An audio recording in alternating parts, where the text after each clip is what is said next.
अल्लाह के रसूल सल्लल्लाहु अलैहि वसल्लम ने फरमाया, जो रूह जिस्म से जुदा हुई और वो तीन चीजों यानी तकब्बुर, खयानत और खर्ज से बरी थी तो वो जन्नत में दाखिल होगी। तिरमिज़ी की रिवायत। कितनी बेहतरीन बात। जो रूह मतलब मरने वाला इस हालत में मरा, ये तीन काम नहीं करके मरा, इन तीन गुनाहों से बच के अगर मरा तो फिर उसके मरने के बाद अल्लाह ताला उसे जन्नत में जगा देगा। वो कौन कौन सी चीजें हैं? एक तकब्बुर, कई मर्तबा सुने, तकब्बुर घमंड, ना पैसे का तकब्बुर होना, ना माल का तकब्बुर होना, ना खूबसूरती का तकब्बुर, ना कपड़ों का तकब्बुर, घमंड किसी चीज में नहीं।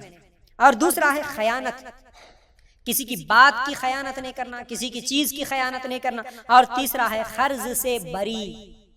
देखो मांगना गलत है, जैसे कि अभी वो हदीस सुने ना, अभी मांगने में एक चीज ये भी याद रख लो, लोग आज जहां पर भिखारी भीख मांगते हैं तो कुछ लोग खर्जे मांगते हैं। ये ज्यादा है हमारे माशरे में। खर्जे मांगते, भीख तो नहीं मांगते लेकिन खर्जा मांगते, हर बात को खर्जा, हर बात को खर्जा, हमेशा उसकी जिंदगी पूरी खर्जे में चले आते। क्यों भाई? हम लोग ये जो खर्ज मांगने वालों की जो आदत पड़ जाती ना, एक मिसाल देता हूँ सुनो। जिसको खास तौर से सूदी खर्ज लेने की आदत पड़ जाती है, वो जिंदगी भर सूदी खर्जों में मरते रहता है। इस तरह आज भी जितने भी चिट्ठियां डालने वाले, खास तौर से ये जो डवाकरा के या हमारे महलों में जितने भी चिट्ठियां संगम जो भी चलाते ना, इन लोग अभी क्या करते, खर्जा ले लेते। कितना? 50,000 लेते, लेकिन लेते वक्त ही उन्होंने सूद पहले कट कर लेके देते। ये फाइनेंस में देने वाले भी 50,000 को 5,000 रुपए पहले कट, तुम्हारे को मिलेंगे 45,000। बस 1 लाख को 10,000 रुपए पहले से ले लेता, उन्हें 90,000 रुपए दे देता। अब कई को लिए ये खर्जा, बच्चे की शादी को, नहीं तो कपड़े खरीदने, नहीं तो घूमने जाना है, नहीं तो घर बनाना है, नहीं तो बच्चे को गाड़ी दिलाना है, नहीं तो बच्ची को मोबाइल दिलाना, कुछ तो भी एक खर्जा करना है। ये चीज के लिए वो खर्जा लिए सूद का। अब ये खर्जा फिटा की नहीं कि दूसरे के पास जाते, दूसरे के पास और खर्जा लेते हैं। ये संगम और चिट्ठियां डालने वाले तो हर महीना किसी ना किसी से मांगते रहते, बाजी जरा दे दो ना, खाली है जाके चिट्ठी उठा के लाके दे देते तुम्हारे, खाली थोड़ी देर के लिए दे दो, इधर लेके जाते हैं चिट्ठी उठा के दे देते। उठाते का मतलब हर सूद पे उठाते, हर ब्याज पे उठाते और लाके इनको दे देते। हर महीना मांगना, उसको देना, सूद का खर्चा बनना और हर महीना इसके पास मांगना। याद रखो, मांगना पसंद नहीं है। और अल्लाह के रसूल सल्लल्लाहु अलैहि वसल्लम क्या बोले? खर्ज से अगर बरी थी तो वो जन्नत में दाखिल होगी रूह।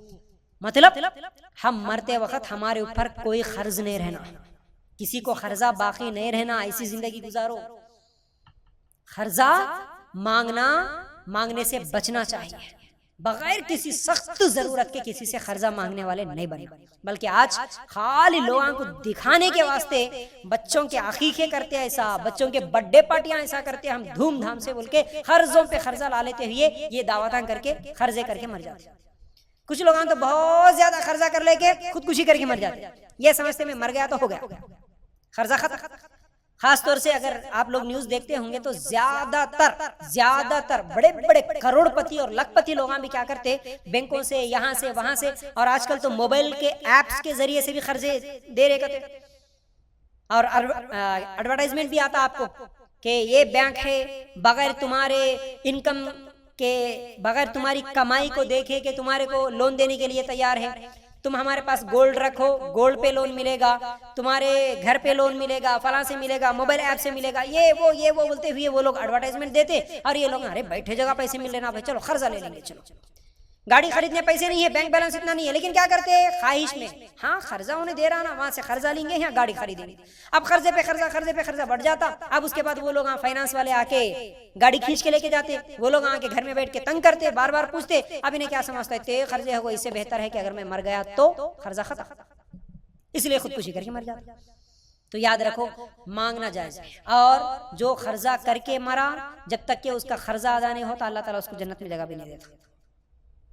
बाप खर्जा करके मरा, अगर उसके बेटे जिम्मेदारी नहीं लेते, ठीक है, जो भी खर्जा, अल्लाह के रसूल सल्लल्लाहु अलैहि वसल्लम भी, देखो हदीस याद आ गई, अल्लाह के रसूल सल्लल्लाहु अलैहि वसल्लम किसी का भी जनाजा आता तो जब तक के उस जनाजे की, उस मैयत के ताल्लुक से खर्ज का सवाल नहीं करते, अल्लाह के रसूल सल्लल्लाहु अलैहि वसल्लम जनाजे की नमाज नहीं पढ़ाते।